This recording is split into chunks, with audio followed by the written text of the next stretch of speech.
Ladies and gentlemen, would you please stand for the arrival of the official party and remain standing for the national anthem and the invocation.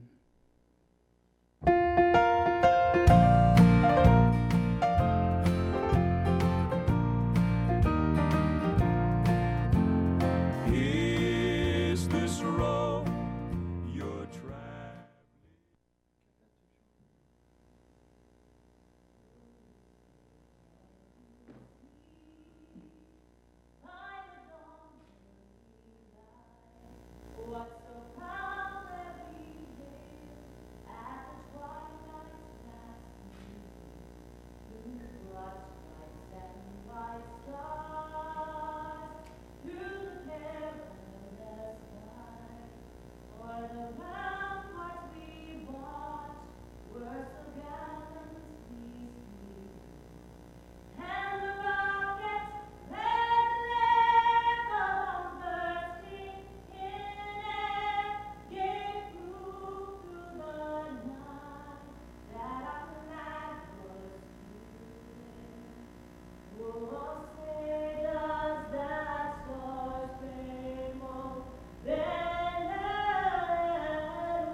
Pastor Cully, would you please come forward for the invocation?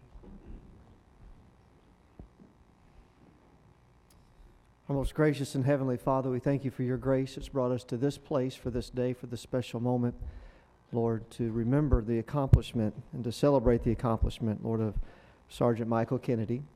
We ask that your grace, Lord, will be upon this day and these events. May it be memorial, Lord, to the sacrifice, Lord, that's been made to serve our country. And may in the midst of this day and this special hour, may you protect those that serve us, Lord, and continue, Lord, so we can enjoy our freedom. Yes. We pray all these things in the precious name of Jesus Christ. Amen. Amen. Please be seated.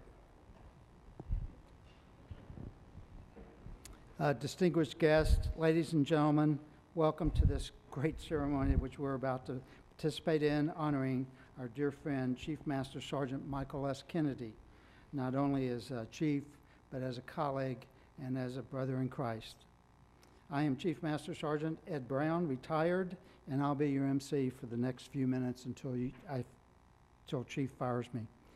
Before we get started, and the reason why I mentioned that is because Chief is near and dear to me, and I'm deviating a little bit from the script. And I know that there's some others in the audience, like from Ohio and Michigan and other states that are football deprived. And so because of that, I brought a special thing which I can't give him because you can only earn it through birthright, but a special tie which I'd like to display here, and it's an SEC tie.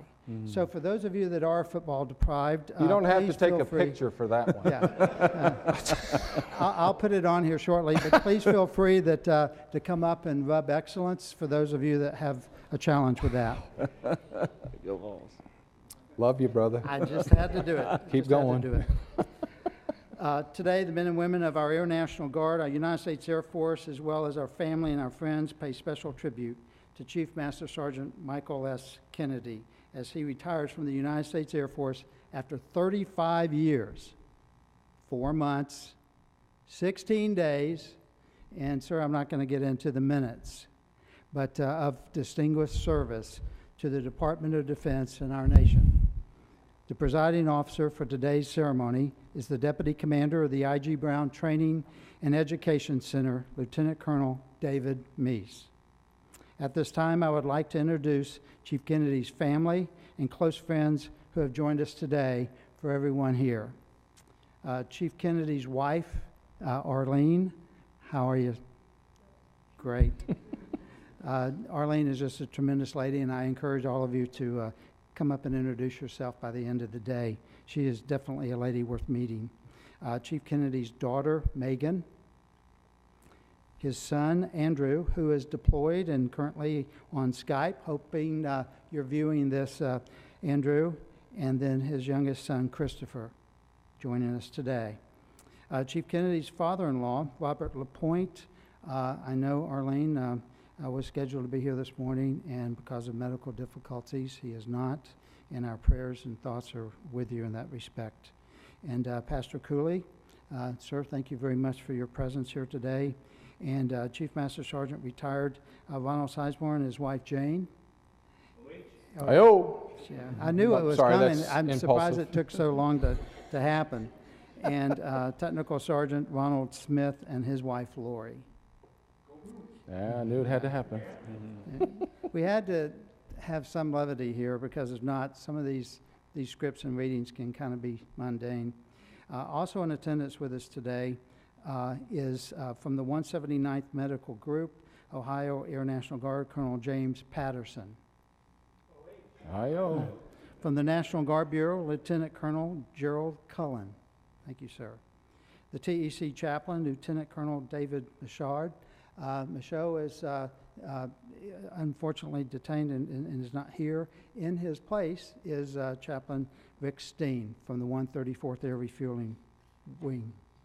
The Commandant of Paul H. Langford EPME Center is Chief Master Sergeant Edward Walden. The Media Engagement Division Chief, Chief Master Sergeant Andrew Tragot. The Commandant of our United States Air Force First Sergeant Academy is Chief Master Sergeant Danny Doucette. Cool. The Air National Guard Advisor to the Commander, Barden Center for Enlisted Professional Military Education is Chief Master Sergeant Kevin Thomas. Thanks, Chief. The Air National Guard First Sergeant Functional Manager, Chief Master Sergeant Danny Mitchell, due to some unforeseen medical circumstances, is not able to be with us this morning. The 134th Air Refueling Wing Command Chief, Chief Master Sergeant Rich Parker.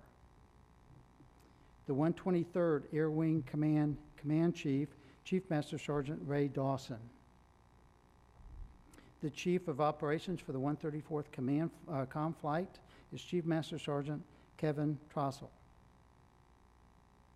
From Scott Air Force Base, Chief Master Sergeant Dane Peterson. And from the 187th Fighter Wing, Master Sergeant Mark Peak. We are very fortunate to have with us in addition, many other distinguished guests here with us this morning. And to just announce a few is the former TEC Commander, Colonel Retired Colonel Ed Morrissey. Thanks for being here with us this morning, sir. Yeah. As he told me earlier, it's great just to be seen, you know, and at his age. And I'm not far behind you, and nor is Chief Smith. Whoa. Speaking of which, the 9th Command Chief, Master Sergeant of the Air National Guard, is Chief Master Sergeant Retired Dick Smith. Thanks, Dick. Wednesday is his birthday, and I joke about it because he kids me about me being his older brother, and yeah, by a couple of days. That is, so. Chief Master Sergeant Retired James Long. Chief Master Sergeant Retired Jeff Miller. Chief Master Sergeant Retired Michael Dalton. No. Chief Master Sergeant Retired Joseph Thornell. Chief Master Sergeant Retired Adam McNair. And Chief Master Sergeant Retired Doug Smeltzer. Wow. Well, with all of the other distinguished guests that I may have overlooked, please know that Chief Kennedy is proud of the fact that all of you are here to preside with him over this very special day. Colonel Meese, sir, would you please come forward for your opening remarks? Thank you, Chief Brown. Let me start by saying, and I'm going to deviate from the notes that I have in my pocket, to say thank you for this opportunity. I stopped and reflected. I listened to all the names, folks being read, the chiefs that are here, whether you're currently serving or retired, and it dawned upon me that I know most of the names. And not only that I know most of the names, but the fact that at some point, some of you, and a good chunk of you, have influenced me. It hit me all of a sudden. And I'm going to start, if you don't mind. Do you mind? You're the commander, sir. Go ahead. Chief Thornell. I remember I was wet behind the ears lieutenant. And I was here before, and we got to share, almost 6-7 hours in the car together to go to a NASCAR race on a whim. And I look at that and I go, wow. Chief Smith, we were joking earlier, I was wet behind the ears, captain at that time. Indeed, still wet, wet behind the ears. And you land in D.C. and you're trying to figure which way's north, which way's south, Crystal City, JP1. But all I saw one day, trying to figure out where I was going, was this big Ohio flag from the 12th floor of a building. And all I remember, that looks like the building I worked in yesterday, so I'm just going to navigate to that point. And for 4 or 5 days straight, that's all I would look for until I finally figured out where I was going. And we joke about that to this day. But not only that, but the opportunities that you would come by and sit and talk with me. Danny Doucette, just this morning. Chief Walden, and the conversations that we're having. Chief Brown. And I'm going to show a little bit of a kind of a wow, how ignorant I was. I met him, and it was Ed Brown. And I think over a course of a year, we just would stop and talk. And it was just Ed, and he would call me sir, and Ed. And little did I know, I was talking to Ed Brown until one day, finally. You would think a former enlisted guy would have known that. And then all of a sudden, we're in a conversation with Chief one day, he said Ed Brown, and I'm just, yeah, okay, Ed Brown, yeah. Oh, yeah, Ed Brown, same Ed Brown, yeah, it's the word. And I walked by this nice big mural of all that, and I went, that's Ed. And I went to him and said, you never told me who you were. So you should have figured it out.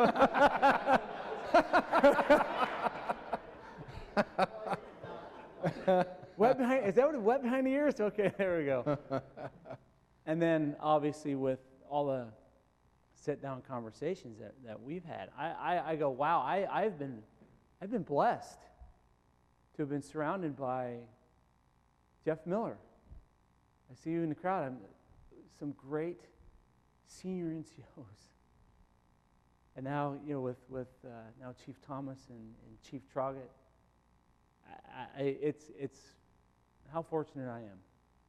And it's a testament to you to have a room full of chiefs in the audience to support you. And I have to say what an honor it's been to have that connection, and ironically enough, in many ways with you all. And I personally gratefully appreciate it, and having had those opportunities. And then, ironically, Colonel Patterson. Sorry, I'm looking in the wrong direction. I have to stop you. We're talking football, and it reminded me. You shared with me right outside. Yeah, he referred to you as Colonel Blake. And he was a radar. Well, see, Colonel Blake resonates with me because if anyone that watches MASH, I mean, he would wear this big old blue sweater with what on the front of it? A big old I, block I. And I'm an Illini. I went to the University of Illinois, and he would whistle the Illinois fight song. And I remember as a kid, I had a recording of that, and I would just play it over just to hear him whistle the fight song. So there are some of us that are blessed. Now, granted, our football team isn't that great, but so it's good to meet you, Colonel Blake, because it resonates with me as an Illinois fan. But now let me get to the true comments that I'd like to share. And then let me start off with a quote. I've been doing some reading over the last week, and for those of you that, if you're so inclined to really enjoy the Advent season, St. Francis of Assisi said this: Start by doing what's necessary. Then do what's possible. And suddenly, you're doing the impossible. And you're asking me, why do I say that? Well, I'm going to rewind the clock a couple days ago when we sat down in what was just a normal sit down that we have shared over the last couple years, and I'm trying to take the copious notes of his time in service. Joined in 1980, August 14th, I believe. 1980, joined the reserve. Not the reserve, the Navy. I'm sorry. And so I'm trying to keep all these dates down, and I'm going through, and then in 1989, he separates, joins the Navy Reserve, gets married, right? And you need to ask her, Arlene, the story about their wedding. That's all I'm going to say right there. You can't stop It's a there. great story. Give It's the a great rest of story. it. Go So, ahead, sir. 1989, I'm tracking, Navy Reserve until about 1993. 96. 96. Yeah. Joins the Ohio Air National Guard. And all of a sudden, he said something in that conversation as I'm taking just what seems to be normal notes. And I was a staff sergeant. I went, whoa, hold on a minute. 1980 to 1996, and some people go, you were just a staff sergeant? But you know what? He said, I was a staff sergeant. It wasn't like a sign of I hadn't done anything wrong. I was a staff sergeant. And so when I think back to that quote, start by doing what's necessary. From 1980 to 1996, whether it was going to school, and getting married, joining the police department in Marion, Ohio, singing in a gospel quartet. He recorded and met Bill Gaither. Did you know that? Yeah. From that period, he was doing what was necessary. And I don't think, maybe at times internally you probably felt like, man, when am I going to catch my break? But I don't know. But the Mike Kennedy that I know just is like, I'm going to do what's necessary. Then all of a sudden in 1996, in July, right? July? Mm-hmm. He happens to join the Ohio Air National Guard. And from that point, guess what? The possible starts happening. Things start moving in your life and in your career. And by 2002, you were first sergeant, correct? Master Sergeant with the good car. Became a first sergeant, got yanked out of his comfort zone, if you will, went to the med group, then deployed in 2004 as a first sergeant. And then in 2005, ends up here as a first sergeant. So you can kind of see where things are starting to move. And unbeknownst probably to Mike at that point, little does he realize he's in that realm of just doing the possible. And then all of a sudden, 2009, you land in the National Capital Region. And I remember it quite well. And working on the Joint Staff. And then before you know it, promoted to Senior Master Sergeant. And then if you look from that point, not only that, became the First Sergeant Functional Manager, pinned on Chief. And now you're going, wow, guess what? And all of a sudden, the impossible, probably to you, is now happening. Think of that. Christopher and Megan, think of that story. That's a never give up story. Just be willing and open when opportunities come and just walk through the door. So when I think of that quote by Assisi, I think of Mike Kennedy.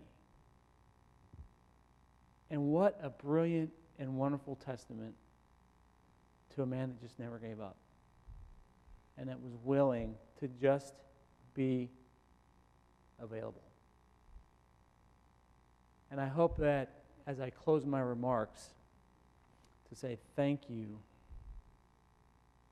for expressing that to me, even in those meetings at the Readiness Center, which started off with just, hey, you got 5 minutes? Usually, a lot of times it was me calling him. You got 5 minutes? An hour and a half, 2 hours later, walking out, going, wow, I just sacrificed 2 hours of my day. I'm so buried, but as you and I spoke this morning, Chief Doucette, about what's truly important, I look back on those moments sitting in that office, sharing the cares and concerns of life, learning about Arlene and Megan and Christopher and Andrew, 75 Duster now. Oh, yeah. And you flourishing in your computer graphics and all that, and Andrew playing football, for all those stories. I go, wow, yeah, it wasn't 2 hours wasted. It was 2 hours that I was enriched, and I've gained so much. So Mike, I want to say thank you. This is your day. Let me move out of the limelight, if you will, and just enjoy the rest of your retirement ceremony. Thank you. Thank you, sir. Appreciate it. Appreciate you.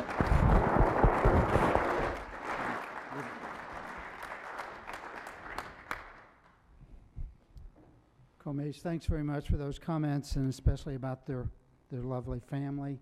The first time I met their family as well, and went through the whole instrument repertoire there that they all play, and then to listen at all their great grades and all this, and then I'm reflecting on my 5 children, and I'm like, what did I do wrong? And so just an incredible family. And so thanks very much for those words. And when you did mention you were, how do you pronounce it? Illini. You need to touch this tie. Hold on a minute. In my defense, can I say something? Yes. I did go to I graduated from University of Tennessee for my graduate degree. So am I grafted in? Maybe We'll discuss talk. that offline, Okay. sir. Oh, gosh. And again, truly an honor to be here.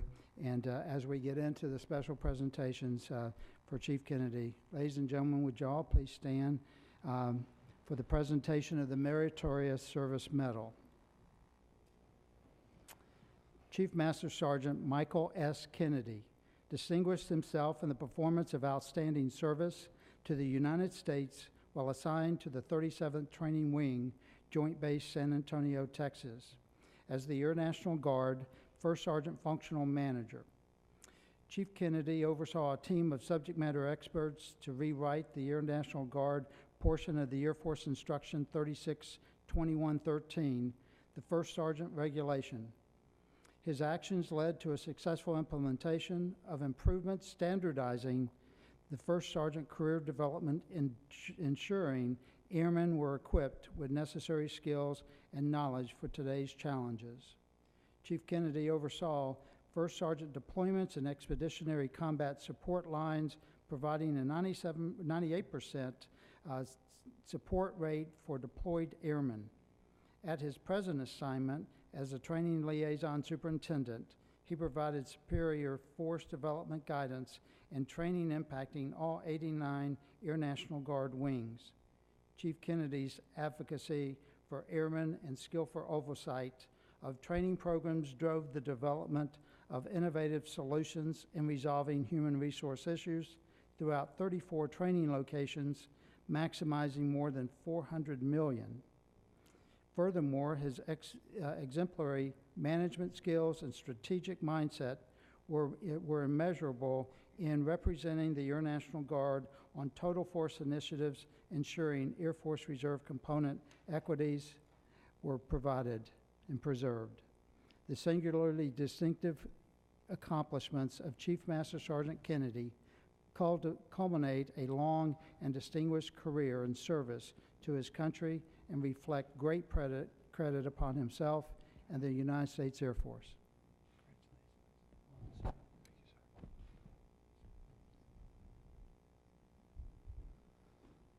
Yes.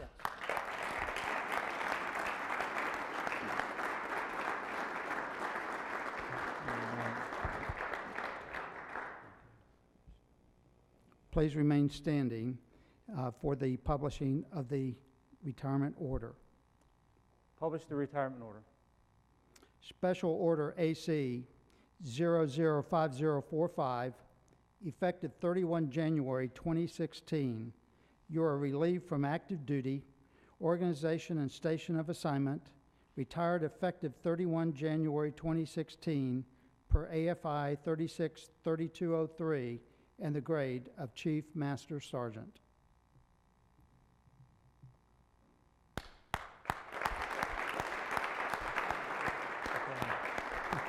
Thought there was an order. That's okay. Ladies and gentlemen, please be seated.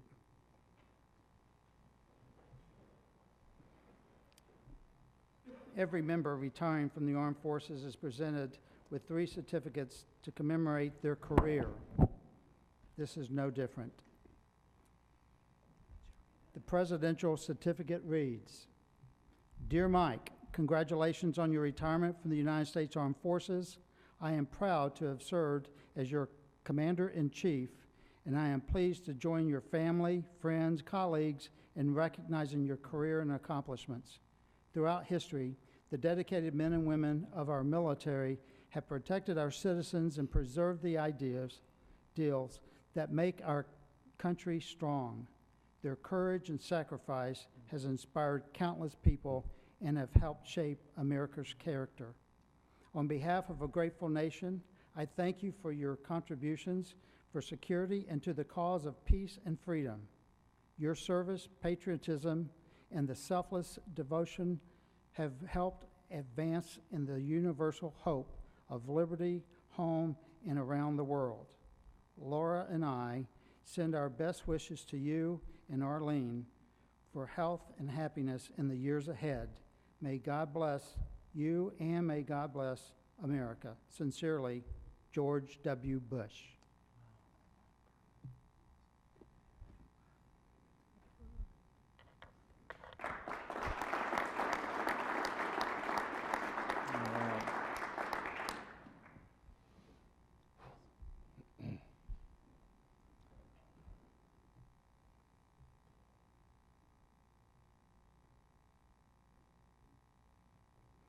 The Certificate of Retirement from the Armed Forces of the United States of America reads, Certificate of Retirement from the Armed Forces of the United States of America. This is to certify that Chief Master Sergeant Michael S. Kennedy, having served faithfully and honorably, was retired from the United States Air Force on 31 January 2016, signed General Mark A. Welch, United States Air Force Chief of Staff.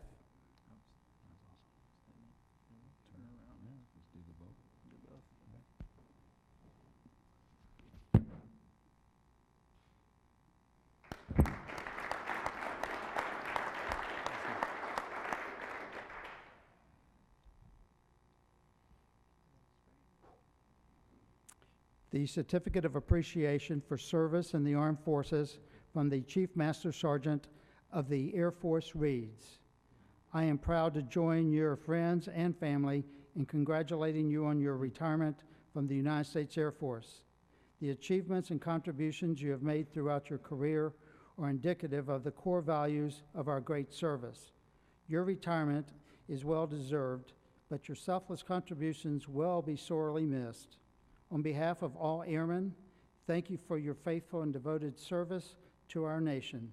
As the chapter in your life closes and a new one opens, I hope the years ahead are filled with more of great memories and continued success. Signed, James A. Cody, Chief Master Sergeant of the Air Force.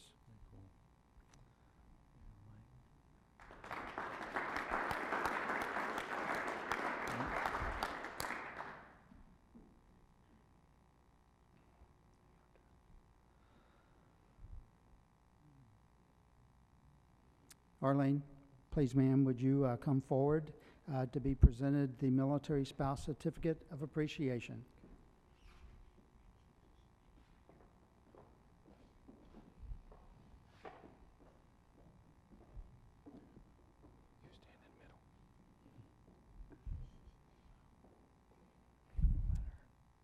The Certificate of Appreciation from the United States Air Force reads, in grateful appreciation, the United States Air Force presents this certificate of recognition to Arlene Kennedy for the commitment and numerous contributions that made positive impacts to the nation's defense.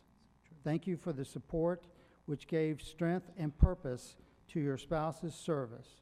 Given this 31st day of January 2016, signed Mark A. Welch, Air Force Chief of Staff. Congratulations.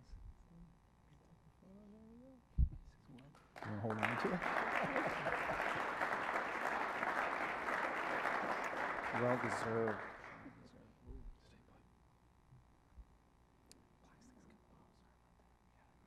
At this time, Marlene will take the honor of pinning Chief Master Sergeant Kennedy with the Air Force Retirement Pin.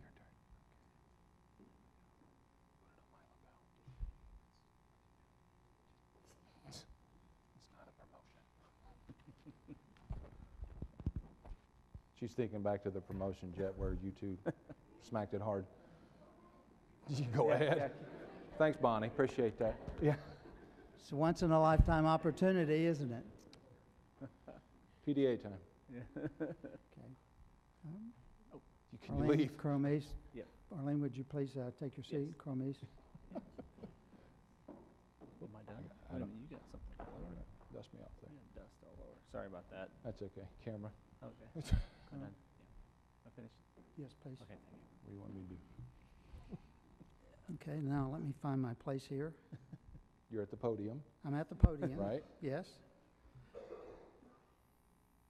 U.S. Congressman Duncan's office has provided a retirement flag in honor of Chief Master Sergeant Kennedy's service, which was flown over the United States Capitol. Technical Sergeant Ronald Smith will now present Chief Kennedy with this flag.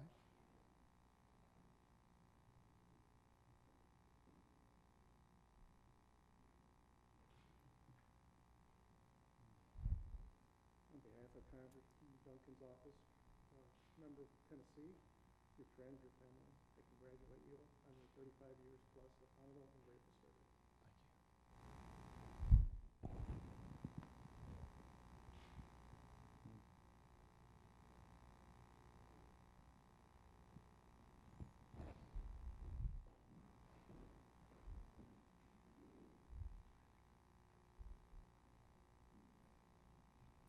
Colonel Collins, would you please come forward to present the National Guard Bureau Retirement Gift?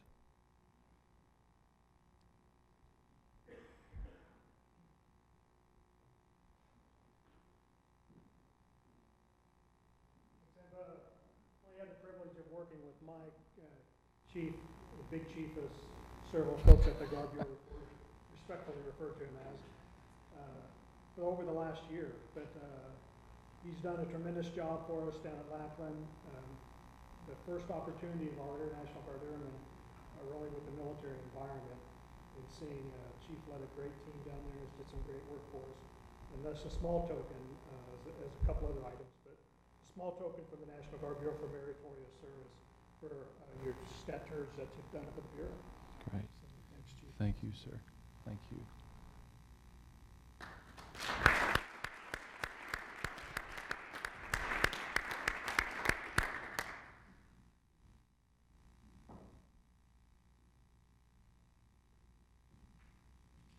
These are some of my favorite things, the heritage paintings. And if you've never seen these or taken an opportunity, if you've done any time up at the Bureau, these is kind of a departing gift, and as we kick you out the door on your next adventure of your life. But Chief has chosen this one, Stand on Your Ground, a great tribute to the National Guard, to our militia, as he has been part of the Guard. So. Thank you, sir.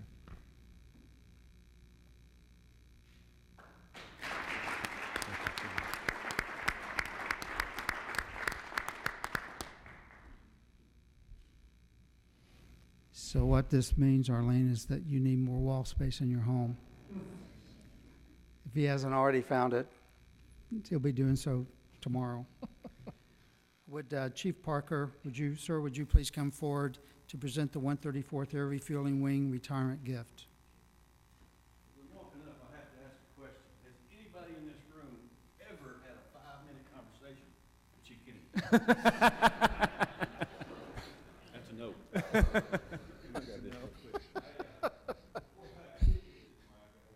That's funny, I'll say this about that. Yesterday, he came by my office, and I think he stayed about 7.5 hours. I said, I think, because I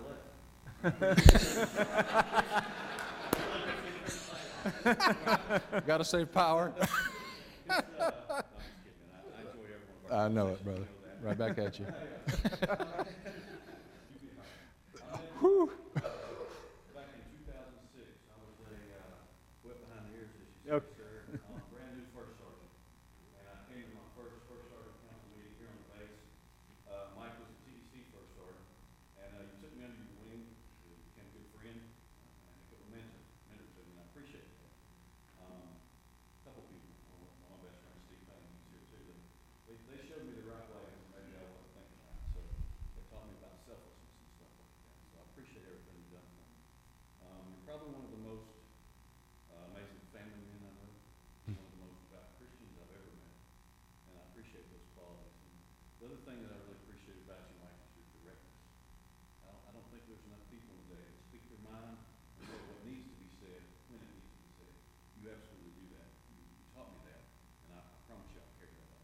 Probably don't do it as colorful as you do, but I appreciate the personal inflection you bring. No, sir. No, sir. See how he deflected that back? Yeah, that's good. But on a serious note, on behalf of Colonel Coffin, myself, and the entire 134th, we appreciate everything you did for the wing while you were here and what you continue to do for all of our airmen while they were coming through BMT. Absolutely. And the First Sergeant Corps. Appreciate you, brother. So this is for you, buddy. Wow. He knew I wanted this one. I'm surprised you didn't find it in office yesterday. Thank you so much, brother. I love you.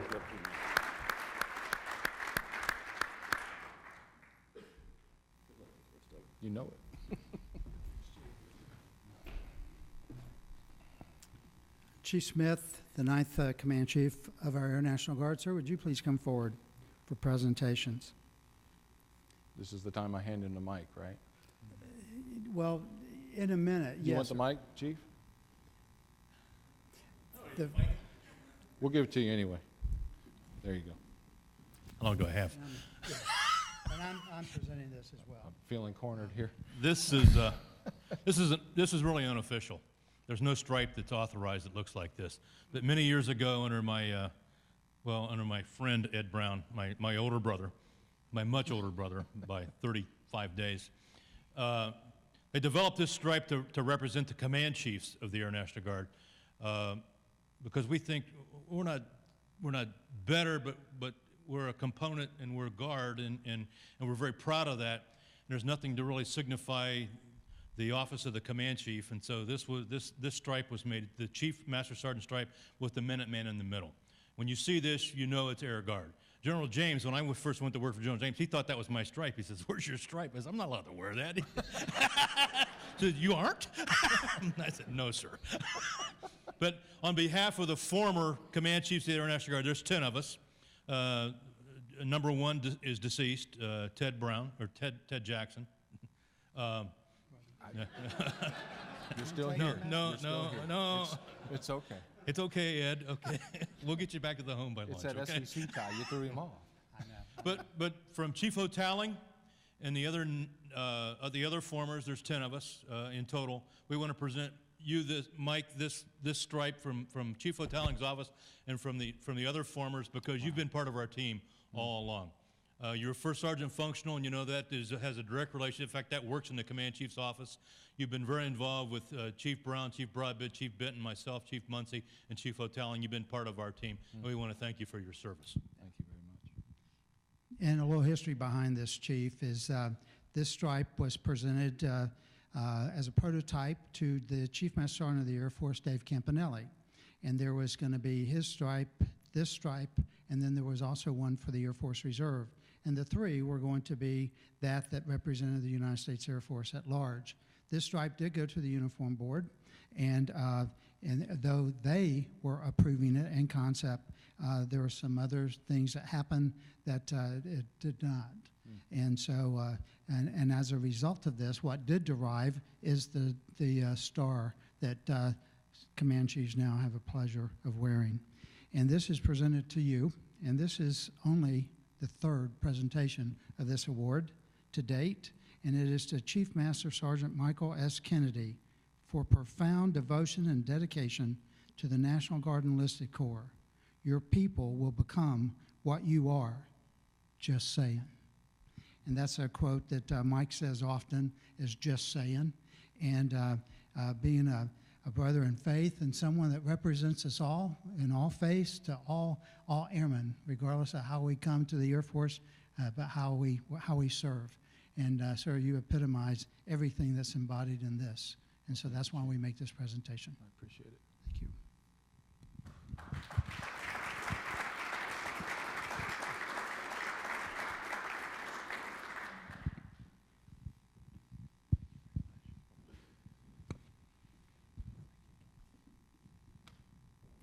Still on. Chief Smith, would you please remain on the podium and make the presentation of the shadow box? Chief, it's military tradition that when you check out and you retire, your career's put in a box. Beats me. Yeah, your day's coming. I'm hopefully going to get raptured out of here, preacher. I think your son had a hand in this, and hopefully he's still on Skype and he's watching this or at least hearing this. Is he on? Okay, thanks, Dave. So this is your career, Chief. This is all your awards, all your ranks, a lot of memorabilia from your illustrious military career, and we want to present this from basically your son and the rest of the airmen of the Air National Guard, and say thank you for a job well done. Thank you for a very illustrious career of service. You've served at many levels. I've known you for a long time. You've been a true and faithful servant of the enlisted force of the Air National Guard, and we appreciate that. Hang this on your wall, and not the camper, Arlene, okay, the real house, okay?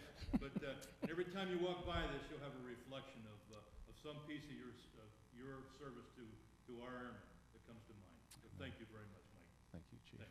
Thank you.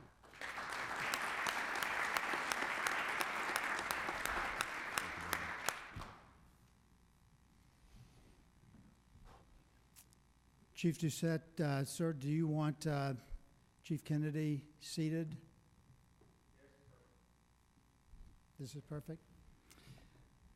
At this time, I'd like to invite Chief Master Sergeant Doucette and fellow First Sergeants to the stage for a presentation of the Diamond Formation. Ladies and gentlemen, our First Sergeants would like to honor Chief Master Sergeant Kennedy for his service as a diamond-wearing First Sergeant with a special formation. Chief Kennedy, would you please come forward and remain where you are? And thank you. Thanks for the one step. That helped. And First Sergeants, prepare for the diamond formation. The 17th century Prussian army field wellbill was most likely the earliest introduction of the First Sergeant. Standing at the top of the non-commissioned officer hierarchy of rank, he was the overseer of all accomplishments for the company's enlisted personnel. During the American Revolution, Inspector General Frederick von Steuben set forth the duties of the First Sergeant: to be intimately familiar with the character of every soldier and impress upon their minds the indispensable necessity of the strictest obedience. Throughout history, military leaders have viewed the First Sergeant as the key to the development of a good company, the good order and discipline of the troops, their care and well-being have always been the focal point of the First Sergeant's job. The First Sergeant is easily distinguishable from the other enlisted ranks by the diamond in the center of the chevron. The distinguishing mark has its beginning in the 1830s, when the First Sergeant wore a red sash around his waist. In 1847, Army regulation authorized the wear of the chevrons on the fatigues of the non-commissioned officer. It also authorized the longier, or French diamond, to designate the First Sergeant. Indications are that this was the first appearance of the diamond as an insignia device. The chevrons have changed over the years, from their beginning in the Army Air Corps to the look of today's Air Force. But the one constant that has been is the distinguishable diamond, denoting the position of their First Sergeant. The First Sergeant's creed reads, "I am a First Sergeant. My job is people. Everyone is my business. I dedicate my time and energy to their needs, their health, morale, discipline, and welfare. I grow in strength by strengthening my people. My job is done in faith. My people build my faith. The Air Force is my life. I share it with my people. I believe in the Air Force's goal. We take care of our own. My job is people. Everyone is my business.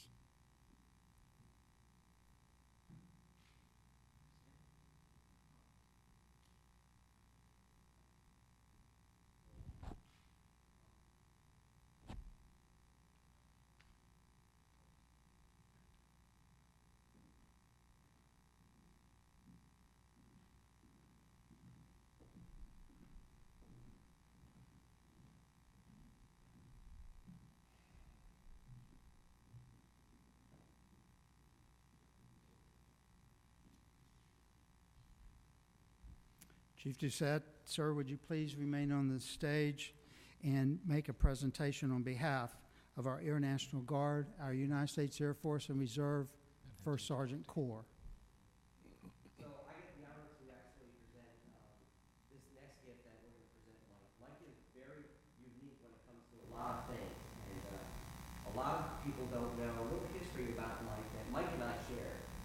One, he's like a brother. First, a little bit taller than me. All right, a lot, okay? So, but what a lot of people don't know is that if it wasn't for Mike, I wouldn't be here, and I wouldn't be wearing these stripes. So this goes back to 2009. Mike had an opportunity to come down to the First Sergeant Camp. He opted to go up to D.C. and be with his family and take his vision that way, which then later opened up a job that I ended up coming down with. So for that, I will always remember you and thank you for doing that.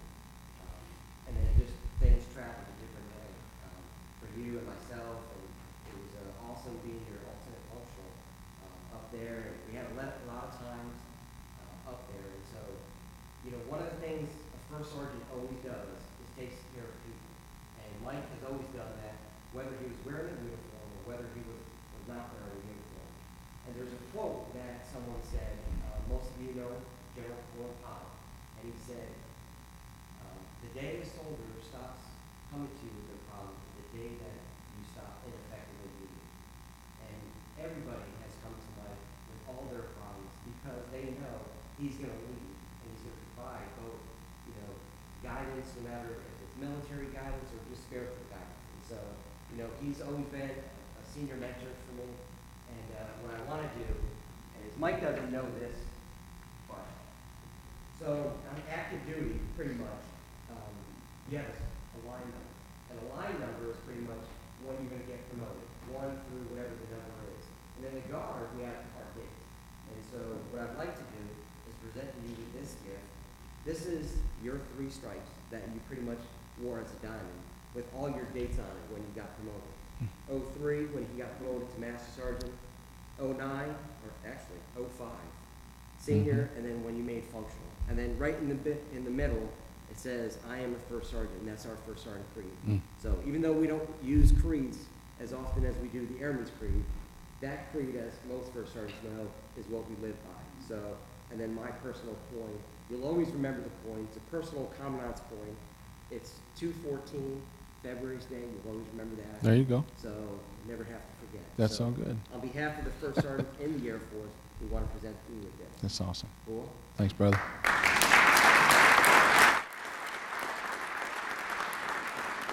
Thanks, my friend. Love you.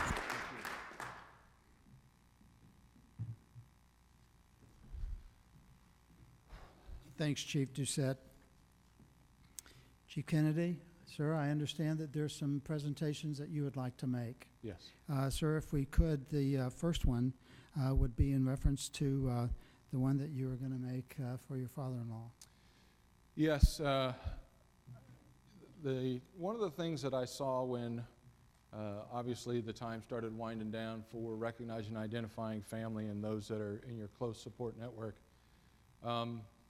I saw an award out there online, and I just said, that's exactly what I want. Instead of the bouquets of flowers and those kind of things, and honey, those will be coming, don't worry.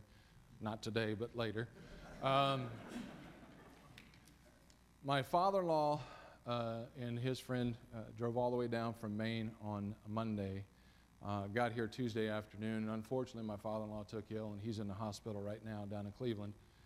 Received a blood transfusion overnight, and understand that he's doing much better, but there's some other things that are still going to be going on today. But My father-in-law has been a very significant figure in my life, and it's ironic that the first time we ever met was the first time that I took Arlene out on a date, and Chief Smith, you'll appreciate this, it was to McDonald's, you know, hey, big spender. So we get home from the date, and Arlene's kind of sharing with photo albums and things, and we lose track of time. It's like 11 o'clock, and all of a sudden, I hear the stirring amongst another room.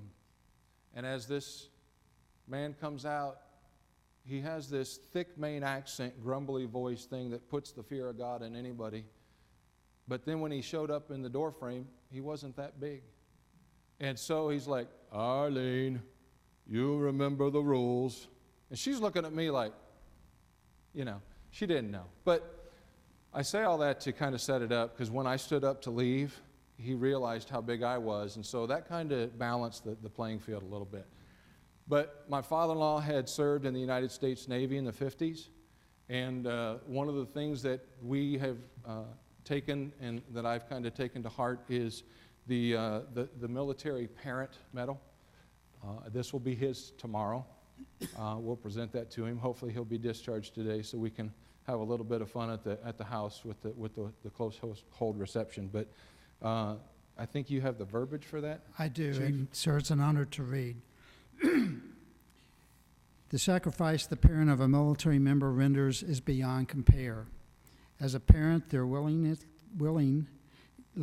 offer their blessing when the child is compelled to serve their country. If it were not for the military parent, though their child's service, America would not enjoy all of the freedoms that exist today. The military parent medal is cast in gold and silver colors, which symbolize how meaningful you are to me. Within the gold center is a compass rose depicting the guidance and direction that you have instilled within me. The two-piece laurel leaf wreath shows your constant offering of love and support for the decisions I have made throughout my life. The raised ripple top edge is indicative of the many opportunities you've offered me. There are 4 stars around the lower half of the silver ring, symbolic of your teachings of duty, honor, integrity, and devotion. In the lower center of the outer ring is a shield of your teachings of tradition and respect for our country. The military parent medal is my way of saying you were then, as now, one of the most important parts of my life. It was your understanding, love, and assurance that enabled me to know what I was accomplishing was important. Thank you for being there for me.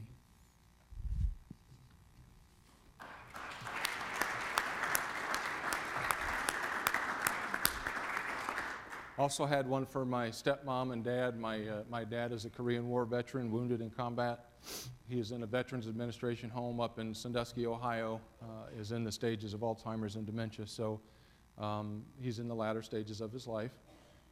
My stepmother and he married in 1994 after her first husband, Joe Royer, who was a retired Chief Master Sergeant of the Air Force, not of the Air Force, but was in the Air Force. And my mom passed in 1992, but Darlene and my dad made a perfect couple. They have been best friends ever since. I've never seen a more faithful lady to a man who no longer recognizes those closest to him.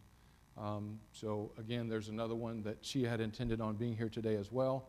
Unfortunately, logistics came up last week. So those are 2 very important, special people, along with my father, who have been a very strong presence in our family's life.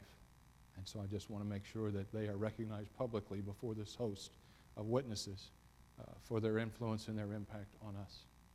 Thanks, Chief. Thank you, sir. And I can only imagine that with your mom being named Darlene, marrying a young lady by the name of Arlene, I can see that could have gotten problematic. Darlene's stepmom, so, yes, right. But still, mom, there is that mom. confusion amongst times. Yes, I can absolutely. only imagine. But to alleviate some of that, could I please ask Arlene to come forward and a special presentation from Mike to her. The script reads, Chief Master Sergeant Kennedy would like to make you a presentation, but Probably not. I think you probably know him a little bit closer than that. Do you call him Mike or Chief? I'm just curious. Mike. That's one of many words. That's what I would have thought. However, okay, if I may, the spouse does not wear a uniform, yet they serve their country. They do not acquire nor wear ribbons showing where they've been and where they're yet to go. They did not ask for the duty they perform, yet they unwaverably serve to the best of their ability. They serve, yet are not honored with trinkets or pieces of cloth showing their service. The burning candle signifies the lonely nights you've spent and that you have kept the home fires burning. A symbol with no beginning and no end, the ring around the candle flame symbolizes the undying flame of love for you as my wife. The image of the rose is for the unwavering devotion you have shown for your wife and their service to their country. This medal is gratefully given to those that do not ask, those that stay at the home front so that their spouse can serve, for they also proudly serve their country, their nation. And so we honor you, Arlene.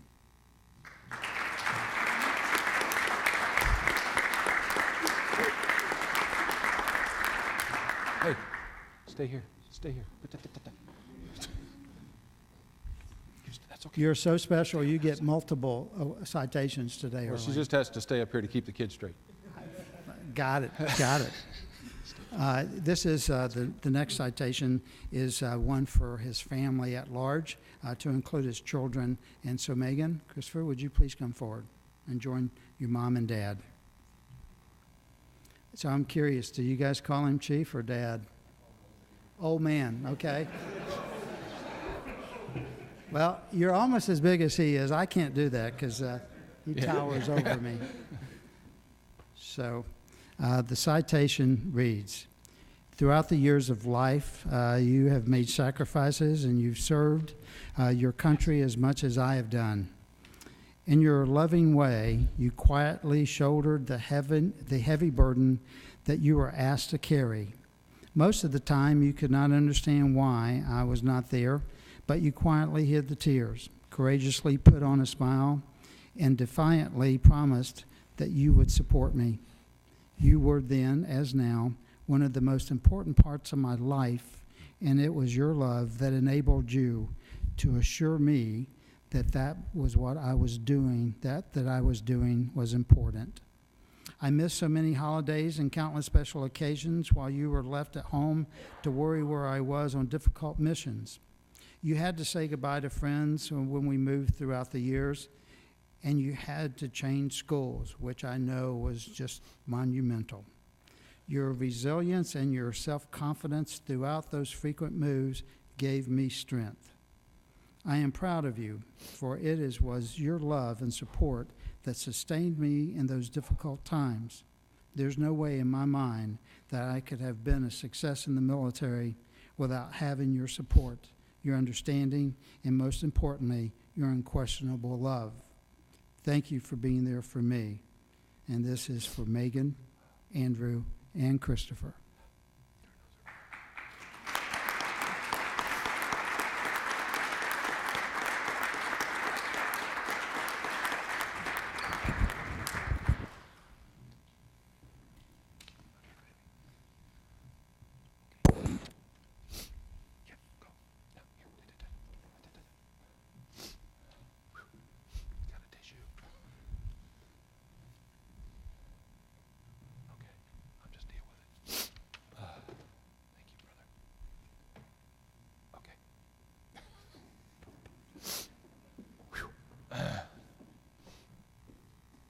Didn't think that was going to happen.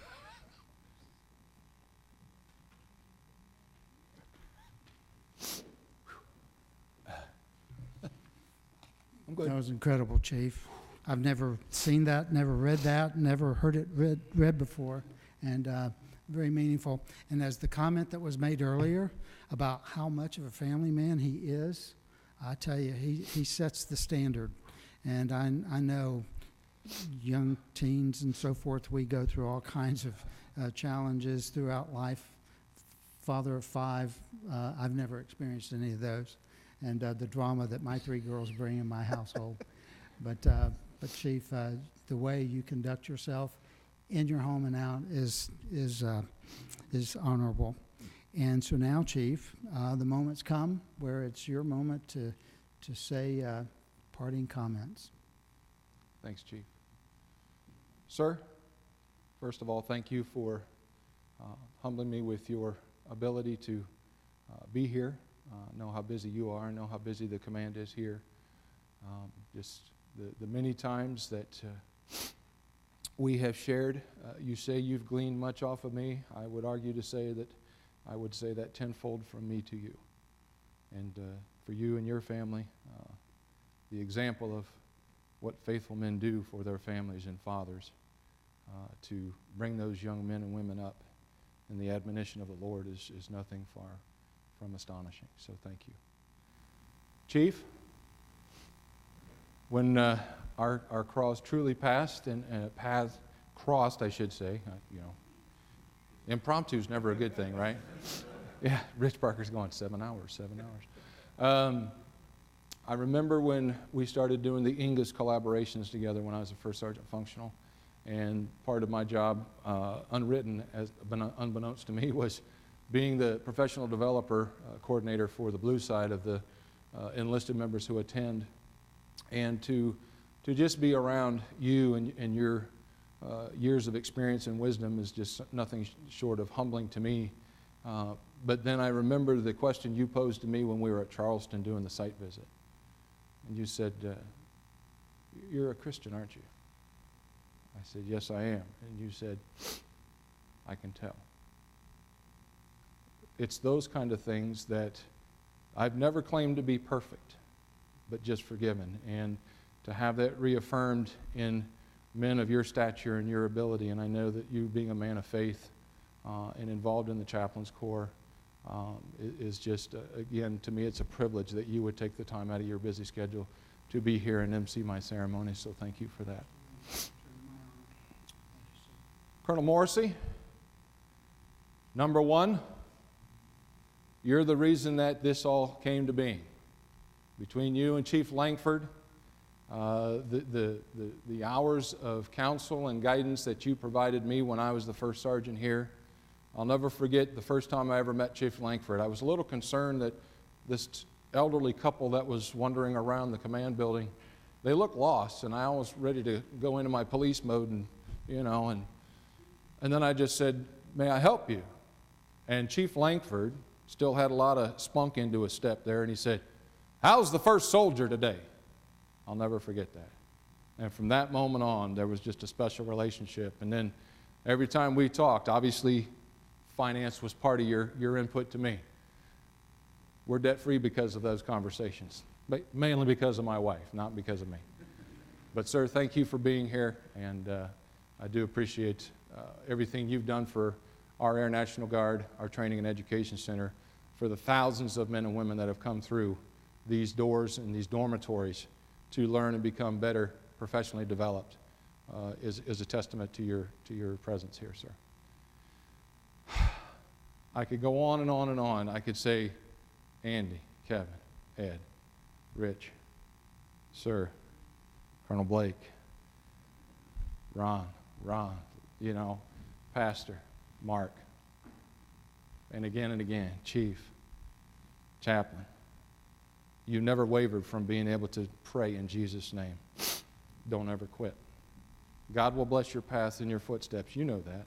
That isn't something I need to share with you. Steve, thank you for your years of friendship and mentorship and the collaborative team effort that we've made here at the First Sergeant presence here at the 134th and the TEC. Chief Dalton, retired State Command Chief of that great state of Michigan. I'm sorry, I didn't mean to swear, Pastor. You as the EFAC chairman led a great many charges and things for our enlisted corps and our United States Air National Guard, and I thank you for your presence here today. Chief Smeltzer, State Command Chief of the great state of Tennessee. Doug, I appreciate everything. I know that there was one time I was driving TDY someplace, and we probably spent the bulk of that playing pickup and connection and disconnection on the phone, but we work through those things, and that's what we do. Chief Thornell, you're the reason that I'm here where I'm at today, is because my steps and where I got my start was here at the TEC. First as an academy student, satellite back in 1997 with Chris Coyne as the on-air personality. And then coming here in 98 and walking these halls in this building. Really to be acclimated to the Air National Guard's way of thinking and talking, because I came from the Navy and they all talk funny in the Air Force. So, but then being able to sit on that panel between you and Chief Miller and the questions that you asked, and to be honest with you, Jed, I can't remember what those were today, but obviously it was something that made some kind of impression and allowed me to get through the threshold. So thank you and Carrie for your friendship and your mentorship. Chief Smith, we go back to the OHIO days. First, the Med Group Chief, where Colonel Patterson remembers your shenanigans and your mentorship. And then as the Wing Command Chief, and then State Command Chief, and then follow on to that, the Air National Guard Command Chief. I remember the words that you said to me when I came back from that deployment in 05. Sure, heard you had a good deployment. Absolutely, Chief, ready to go back anytime. And the words out of your mouth I'll never forget. You ever thought about going active? I went, what are you talking about? Said the job down at the TEC, we're going to repost it. Put your package in. And that's where that started. That same conversation happened between Colonel Sipe and myself when I was deployed over at Joint Forge. And he said, Mike, can I talk to you a minute? I said, sure, sir. He goes, see that advertisement we had at the base for the first sergeant positions? I said, yes, sir, but I was busy getting ramped up for the deployment. He goes, we're going to repost those. Put your package in. There seemed to be a recurring theme that kept coming back to me time and time again. And so because of those things, and then Jeff, when you were the personnel superintendent, there were some times that we agreed to disagree, but we still came out as fellow airmen and wingmen at the same time. I thank you for your counsel and your friendship. Bonnie, you know, there was many times on the TEC PME floor, I would walk, sometimes without knowing it, I'd create disruption. Not that that would ever happen. Not intentionally, mind you. Just wanting to make sure that our students that were here were being taken care of outside the classroom. But we made a great team. So thank you for your service and for your friendship. Brother Carl, your lovely wife, I was at your retirement ceremony about a year ago, so almost 2. Time flies when you're having fun. He comes walking in this morning, he goes, this too can be you. And you know, when Chief Collins and the commander down at the Barnes Center did his retirement ceremony, you don't know this about Chief Collins, he's a great fan of Elvis and a great impersonator, I understand. But he had the C.C. Ryder theme song coming in. I said, I got to have something, bring a little levity to it, but I don't know if I could pull off C.C. Ryder. But Carl, you know, you've been like a brother to me, and we've had some opportunities for different counsel and conversation. So I appreciate everything that you've done for me. KT, I knew you'd be there one day. Andy, same thing. No doubt in my military mind that you guys epitomize what chiefs do. And you're doing that now. Brother Ed, we've had some interesting conversations up at Guard Bureau when you were an A1 with us. And look at you now. You know, when Ed and I competed for the commandant's position back in the springtime, I don't have a problem losing out to the best. I don't. But if you want to be the best, you got to compete against the best, and that's what I've tried to do every time.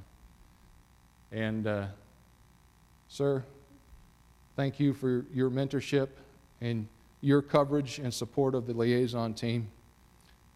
Colonel Cullens came down to Lackland and visited, I think it was July, August timeframe. So we had a chance to sit down, and the first thing out of my supervisor's mouth, knowing that I just had a car accident and had some other challenges in the spring, he said, how's your health? He didn't say, okay, let's talk numbers, let's do this, he said, how's your health? What an impact. That's what our people need, is people who care. We'll get the mission done. We know that. But as I've got on my other shadow box that I had made by Tammany Williams out of Successories of Texas back in the house, there's a little engraved plaque that says, people don't care how much you know until they know how much you care. And I hope that each and every one of you that are here today, first of all, thank you for coming and sharing this special time. Tammy, we've had some great conversations too. I'll never forget the first one. Is this your first time coming active? No, ma'am, it's not my first rodeo. But here we are, great teammates now. And there's a great ability that you possess and that you continue to share with our folks that come through here and now at Tusculum and UT, so keep it up. Good on you. That's about all I want to say, but I do want to leave you with one thing. And I'm not very talented on many things, but the one thing that I will try to do is share with you in song what truly I believe represents each and every one of us that wear the uniform, or for those that support those that work and support and serve in uniform. And the song is called The Land of the Free. And I'll just leave it at that. Please let the words administer to your spirit and to your sacrifice of what you've done for our great country over the years.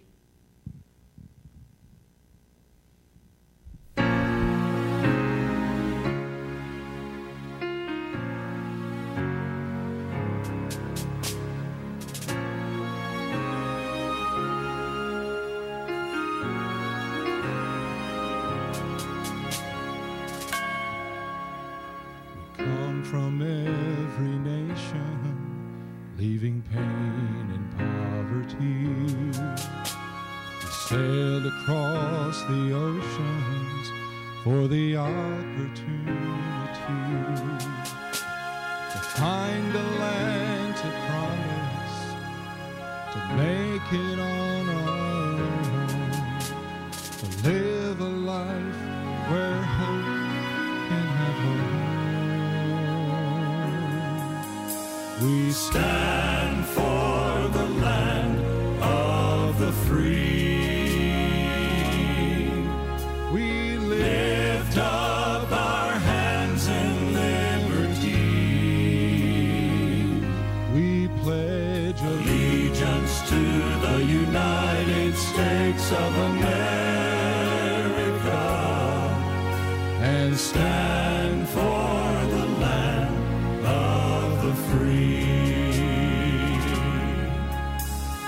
Leave the friends and families to pay the highest price, to battle for our country with honor and with pride, to face the fight for freedom until the victory's won.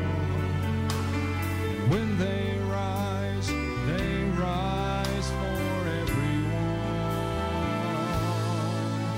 and stand for the land of the free.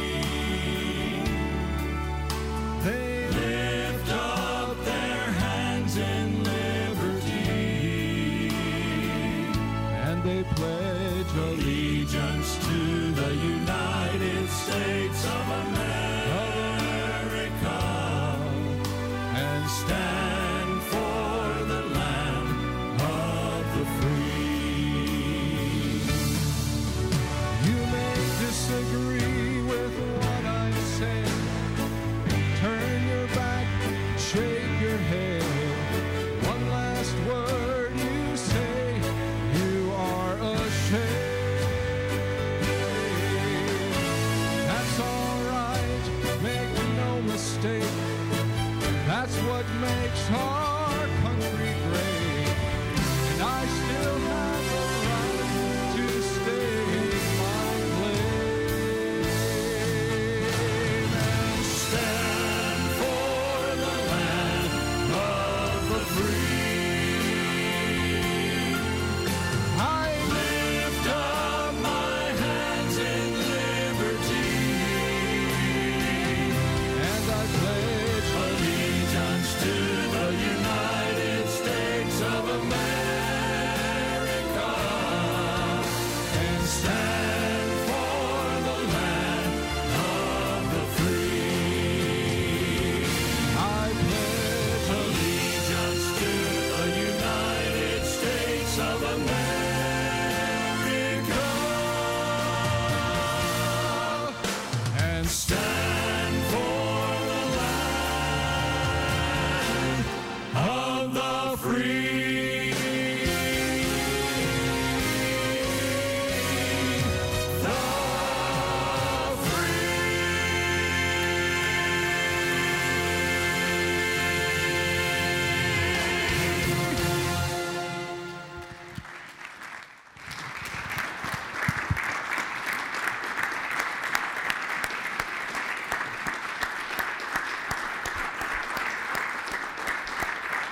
Please remain standing, and Chief, on your behalf, I'd like to thank Pastor Coley for the invocation and that tremendous rendition of our national anthem by Captain McKean from the 134th Air Refueling Wing.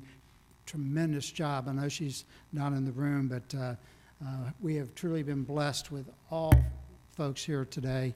And as we stand for the departure of you and Colonel Meese, the Chief asked that please go out into the foyer for refreshments and take the opportunity to meet his lovely family.